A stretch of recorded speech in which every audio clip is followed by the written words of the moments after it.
Hey guys, welcome to today's poker strategy video. Now today we're actually going to talk about the bubble.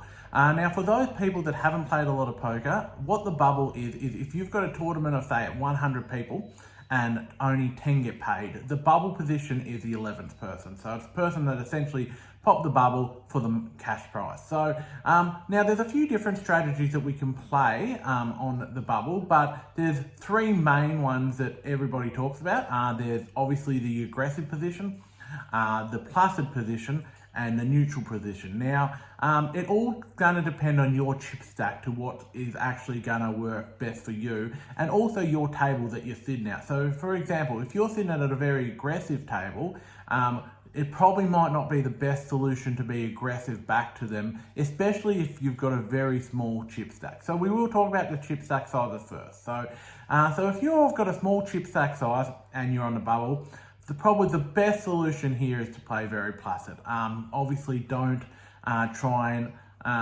bust out of the tournament in the bubble. Try to get that min cash, and then potentially you can actually cash for the minimum, and then hopefully you can double up or triple up from there. Now, most players will tell you you've got to be aggressive on the bubble at all times. I don't think this is the right solution for you if you've got a really short stack. Most people are going to be able to call your short stack, and it's probably a positive EV, expected value that is, if you actually play very placid on the small stack. So small stack's pretty easy to play on the bubble.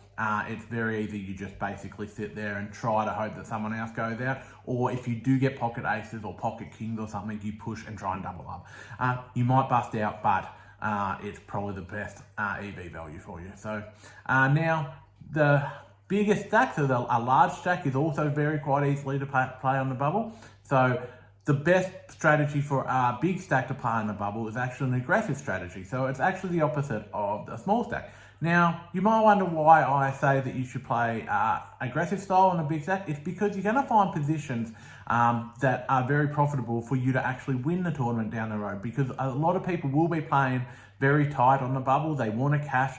So you can pick up different blinds, you can pick up different bets by 3-betting and 4-betting these people, especially if they've got a small middle stack, because they're not going to want to bust out. So unless they've got a premium and then they play back at you, and you know that they've got a premium because they are playing back at you, you can actually pick up a lot of blinds this way and a lot of more chips so that you can run deeper in the tournament.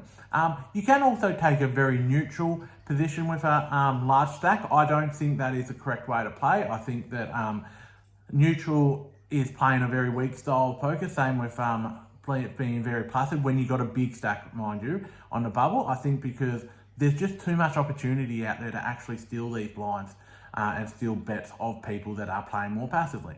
Now, the hardest position to play in the bubble is definitely a medium stack.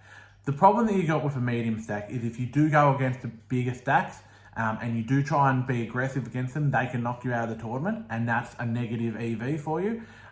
Also, you're not going to want to try and get in against a small stack, because a small stack is obviously going to take away potentially 50% of your stack, and then it's going to create you to be a small stack. So a medium stack is probably the hardest position to play on the bubble. But I personally think that you can still find spots and play these spots aggressively on the bubble, especially when you've got small stacks to say your left, and they're in the small big blinds, and you're on a button, or you're one behind the button and you've got small stacks next to you.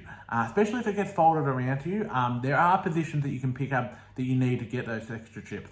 Now, don't get me wrong, you want to cash in these tournaments, so you do want to get that minimum cash, but if you've got a medium stack, you can pick these positions so that you can level up to a bigger stack, so that you can actually go and try and win a poker tournament. Now, remember, when we do the prize pools for tournaments, all the money is up top. So your first place traditionally plays between 25 to 35% of the prize pool. So you want to actually level up and try and get onto the final table.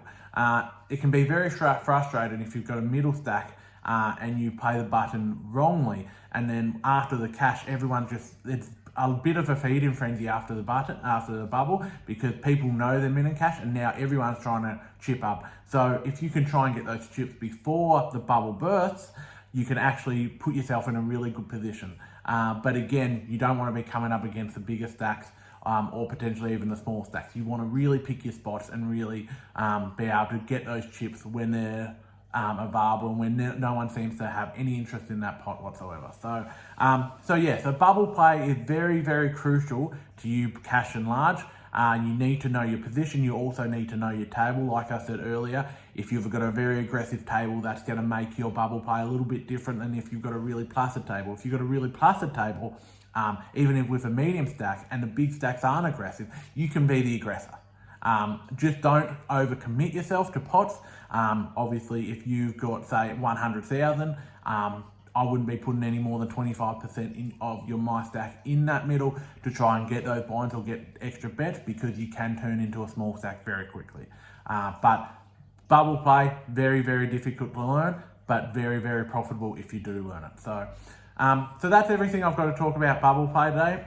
Thank you very much to everybody that's watched this video. If you haven't subscribed to our channel, I'd love you to subscribe to our channel. We are starting to get a lot more subscribers, which is fantastic, but every subscribe helps.